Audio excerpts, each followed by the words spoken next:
The history of India episode 9 British Raj part 3। 1935 में गोलमेज सम्मेलन के बाद ब्रिटिश संसद ने भारत सरकार अधिनियम को मंजूरी दे दी, जिसने ब्रिटिश भारत के सभी प्रांतों में स्वतंत्र विधानसभाओं की स्थापना, एक केंद्रीय सरकार का निर्माण जिसमें ब्रिटिश प्रांत और राज घराने दोनों शामिल होंगे, और मुस्लिम अल्पसंख्यकों की सुरक्षा को अधिकृत किया। आगे चलकर स्वतंत्र भारत के संविधान ने इस अधिनियम से काफी कुछ ग्रहण किया।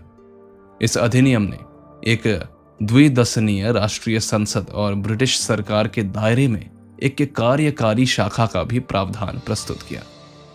हालांकि राष्ट्रीय महासंघ कभी अस्तित्व में नहीं आया।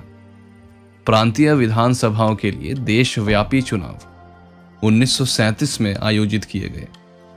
प्रारंभिक हिचकिचाहट के बावजूद कांग्रेस ने चुनाव में भाग लिया और ब्रिटिश भारत के 11 में से 7 प्रांतों में जीत हासिल की, और इन प्रांतों में व्यापक शक्तियों के साथ कांग्रेस की सरकार का गठन किया गया। ग्रेट ब्रिटेन में जीत की इन घटनाओं ने भारतीय स्वतंत्रता के विचार के ज्वार को उभारा। द्वितीय विश्व युद्ध 1939 में द्वितीय विश्व युद्ध शुरू होने पर वायसराय लॉर्ड लिनलिथगो ने बिना भारतीय नेताओं से परामर्श किए भारत की ओर से युद्ध घोषित कर दिया, जिसके चलते कांग्रेस प्रांतीय मंत्रालयों ने विरोध में इस्तीफा दे दिया। इसके विपरीत मुस्लिम लीग ने युद्ध के प्रयासों में ब्रिटेन का समर्थन किया। लेकिन अब यह विचार पनपने लगा कि कांग्रेस के वर्चस्व वाले स्वतंत्र भारत में मुसलमानों के साथ गलत तरीके से व्यवहार किया जाएगा। ब्रिटिश सरकार ने अपने क्रिप्स मिशन के माध्यम से युद्ध की खातिर भारतीय राष्ट्रवादी सहयोग को प्राप्त करने का प्रयास किया, जिसके बदले में स्वतंत्रता का वादा किया गया। लेकिन कांग्रेस और उनके बीच वार्ता खंडित हो गई। गांधी ने बाद में अगस्त 1942 में भारत छोड़ो आंदोलन शुरू किया और मांग की कि अंग्रेज तुरंत भारत से वापस चले जाएं, अन्यथा उन्हें राष्ट्रव्यापी नागरिक अवज्ञा का सामना करना पड़ेगा। कांग्रेस के अन्य सभी नेताओं के साथ गांधी को तुरंत कैद कर लिया गया और पूरे देश भर में छात्रों की अगुवाई में हिंसक प्रदर्शन भड़क उठे, और बाद में इसमें किसान, राजनीतिक समूह भी शामिल हो गए। विशेष रूप से पूर्वी संयुक्त प्रांत बिहार और पश्चिमी बंगाल में युद्ध के प्रयोजन से भारत में मौजूद ब्रिटिश सेना की बड़ी संख्या ने 6 सप्ताह से कुछ अधिक समय में ही आंदोलन को कुचल डाला। फिर भी आंदोलन के एक हिस्से ने कुछ समय के लिए नेपाल की सीमा पर एक भूमिगत अस्थायी सरकार का गठन कर लिया। भारत के अन्य भागों में आंदोलन कम सहज और विरोध कम तीव्र था, लेकिन फिर भी यह 1943 की गर्मियों तक चला। कांग्रेस नेताओं के जेल में होने से ध्यान सुभाष बोस पर गया, जिन्हें अपेक्षाकृत अधिक रूढ़िवादी हाई कमांड के साथ मतभेद के बाद 1939 में कांग्रेस से निकाल दिया गया था। बोस ने अपना रुख धुरी शक्तियों की तरफ किया था ताकि भारत को बलपूर्वक आजाद कराया जा सके। जापानी समर्थन के साथ उन्होंने इंडियन नेशनल आर्मी का गठन किया, जिसमें मुख्य रूप से ब्रिटिश इंडियन आर्मी के भारतीय सिपाही थे, जिन्हें सिंगापुर में पकड़ा गया था। जापानी गुप्त सेवा ने ब्रिटिश युद्ध प्रयासों को अस्थिर करने के लिए दक्षिण पूर्व एशिया में अशांति को बढ़ावा दिया था, और उसने कब्जा किए गए क्षेत्रों में कई अस्थायी और कठपुतली सरकारों का समर्थन किया, जिसमें बर्मा, फिलीपींस और वियतनाम शामिल थे, और साथ ही बोस की अध्यक्षता में आजाद हिंद की अस्थायी सरकार को भी। बोस के प्रयास हालांकि अल्पकालिक रहे। 1944 की फेरबदल के बाद प्रबल ब्रिटिश सेना ने 1945 में जापान के यूगो आक्रमण को पहले रोका और फिर पलट दिया और सफल बर्मा अभियान की शुरुआत की। बोस की आजाद हिंद फौज ने सिंगापुर पर पुनः कब्जा हो जाने के बाद आत्मसमर्पण कर दिया, और उसके शीघ्र बाद बोस की मृत्यु एक विमान दुर्घटना में हो गई, ऐसा कहा जाता है। 1945 के उत्तरार्ध में लाल किले में आजाद हिंद फौज के सिपाहियों पर चलाए गए मुकदमे ने भारत में सार्वजनिक अशांति और राष्ट्रवादी हिंसा को भड़काया। सत्ता का हस्तांतरण। जनवरी 1946 में सशस्त्र सेवाओं में कई विद्रोह भड़क उठे, जिसकी शुरुआत RAF सैनिकों से हुई, जो ब्रिटेन के लिए अपनी स्वदेश वापसी की धीमी गति से व्यथित थे। फरवरी 1946 में ये विद्रोह मुंबई में हुए रॉयल इंडियन नेवी के विद्रोह के साथ ही अपने चरम पर पहुंच गए, जिसके बाद कलकत्ता, मद्रास और कराची में अन्य हुए। हालांकि इन विद्रोहों को तेजी से दबा दिया गया। इन्हें भारत में काफी सार्वजनिक समर्थन हासिल हुआ और इसने ब्रिटेन में नई लेबर सरकार की गतिविधियों को प्रोत्साहित किया, जिसके परिणाम स्वरूप कैबिनेट मिशन को भारत भेजा गया, जिसकी अध्यक्षता भारत के secretary of state Lord Pethick Lawrence कर रहे थे और उनके साथ थे सर स्टैफोर्ड क्रिप्स, जो यहां पूर्व में 4 साल पहले आ चुके थे।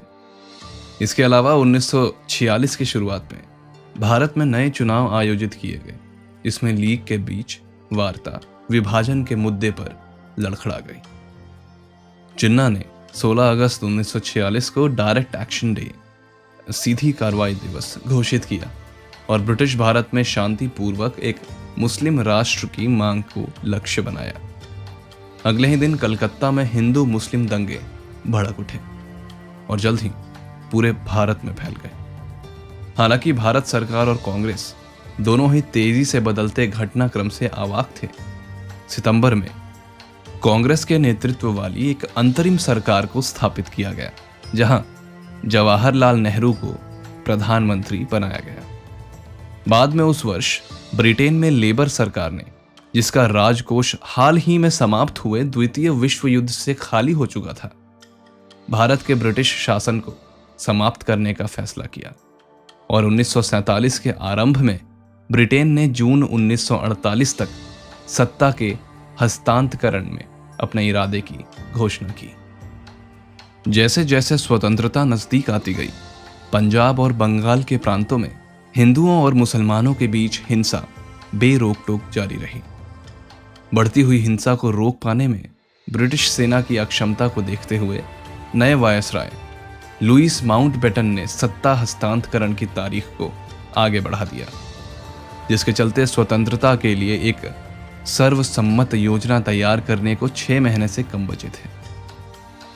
जून 1947 में राष्ट्रवादी नेताओं ने, जिनमें शामिल थे कांग्रेस की ओर से नेहरू और अबुल कलाम आजाद, मुस्लिम लीग की प्रतिनिधित्व करते जिन्ना, एससीज और एसटीज के प्रतिनिधित्व BR अम्बेडकर और सिखों की तरफ से मास्टर तारा सिंह, धार्मिक आधार पर देश के विभाजन के लिए सहमति जताई। हिंदू और सिख के वर्चस्व वाले क्षेत्रों को नए भारत में शामिल किया गया और मुस्लिम बहुल क्षेत्रों को पाकिस्तान में।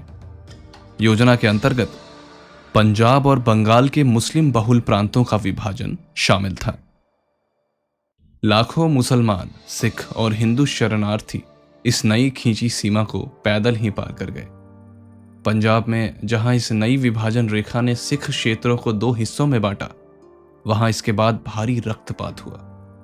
बंगाल और बिहार में जहां गांधी की उपस्थिति ने सांप्रदायिक गुस्से को शांत किया, वहां हिंसा काफी हद तक कम थी।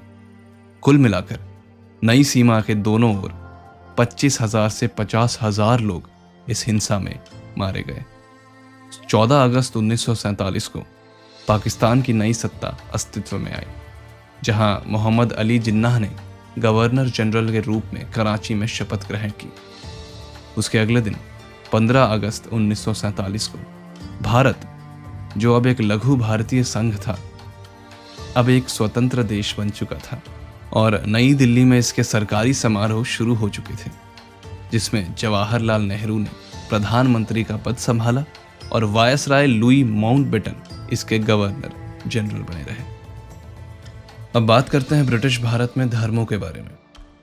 हिंदू धर्म 1891 में 72.32%, 1921 में 68.56%, इस्लाम 1891 में 19.96% और 1921 में 21.74%।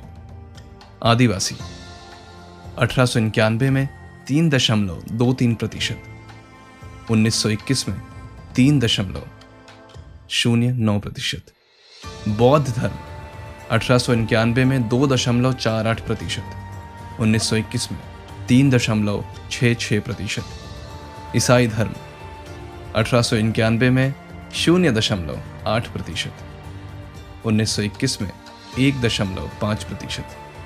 सिख धर्म 0.66% और 1921 में 1.02%। जैन धर्म 1891 में 0.49%, 1921 में 0.37%। ज़ोरास्ट्रियनिज्म 1891 में 0.03%, 1921 में 0.03%। यहूदी धर्म 1891 में 0.01%, 1921 में 0.01%। अन्य 1891 में 0.01%, 1921 में 0%। 1891 में भारत की कुल जनसंख्या 28,72,23,431। वही 1921 में 31,61,28,721। आज भारत की कुल जनसंख्या 14,12,75,05,175 है। भारत दुनिया की 17.7% आबादी है। भारत की आबादी दुनिया में दूसरी नंबर पर है। भारत का कुल जमीनी हिस्सा 29,73,190 किलोमीटर स्क्वायर है और भारत की 35% जनसंख्या अर्बन है। भारत में सबसे ज्यादा लोगों वाला शहर मुंबई है। इसकी कुल जनसंख्या 1,26,91,836 है।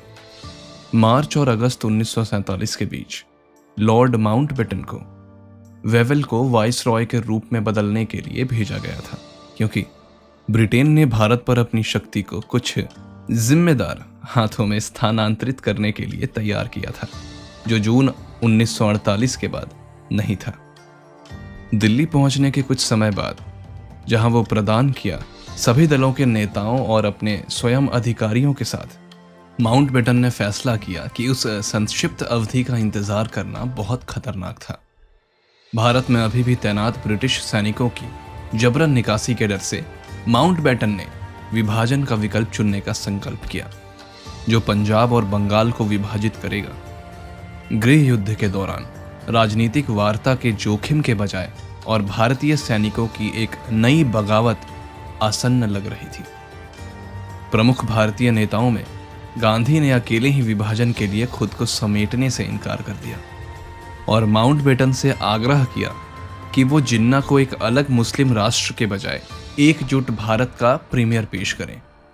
हालांकि नेहरू इस बात से सहमत नहीं होगा और ना ही उसका सबसे बड़ा शक्तिशाली कांग्रेस डिप्टी वल्लभ भाई झावेर भाई पटेल, क्योंकि दोनों जिन्ना के साथ बहस करते करते थक गए थे और उत्सुक थे भारत की एक स्वतंत्र सरकार चलाने के काम के साथ आगे बढ़ना। जुलाई 1947 में ब्रिटेन की संसद पारित हुई भारतीय स्वतंत्रता अधिनियम। इसने आदेश दिया कि भारत और पाकिस्तान के प्रभुत्व का सीमांकन 14 अगस्त की मध्य रात्रि तक किया जाए, 15 अगस्त 1947, और ये कि दुनिया के सबसे बड़े साम्राज्य की संपत्तियां जो एक सदी से अधिक समय तक अनगिनत तरीकों से एकत्रित की गई थी, को एक महीने के भीतर विभाजित किया जाना चाहिए। समय सीमा रेसिंग। 2 सीमा आयोगों ने पंजाब और बंगाल के विभाजन के लिए इस तरह से काम किया जैसे कि पूर्व की नई सीमा के पश्चिम में और पूर्व में मुसलमानों की अधिकतम व्यावहारिक संख्या को छोड़ना उत्तरार्ध की। लेकिन जैसे ही नई सीमाओं को जाना गया, लगभग 15 मिलियन हिंदू, मुस्लिम और सिख अपने घरों से नई सीमांकित सीमाओं की तरफ भाग गए, जो उन्होंने सोचा था कि आश्रय होगा। उस दुखद के दौरान पलायन निर्दोष लोगों के रूप में सांप्रदायिक नरसंहार में 1 लाख से अधिक लोगों का वध किया गया था। सिखों ने पंजाब की नई लाइन को व्यवस्थित किया। उनकी संख्या के सापेक्ष हताहतों का उच्चतम अनुपात था। अधिकांश सिख शरणार्थी अब पंजाब के भारतीय सीमा राज्य के अपेक्षाकृत छोटे क्षेत्र में स्थानांतरित हो गए। सत्ता का हस्तांतरण 14 अगस्त को पाकिस्तान में और 15 अगस्त को भारत में पूरा हुआ। एक दिन अलग रखा गया ताकि लॉर्ड माउंटबेटन दोनों समारोहों में भाग ले सके। 2 स्वतंत्र राष्ट्रों के जन्म के साथ ब्रिटिश राज औपचारिक रूप से 15 अगस्त 1947 को समाप्त हो गया। So this was a wrap on British Raj, guys. I would like to thank you all for making this podcast stand on the 15th position nationwide in the history category. Thank you so much for this immense love and support. Did you like this episode? If yes, please show your love by sharing this. I'll come up with a new episode real soon. Till then, take good care of your health. Thank you for listening.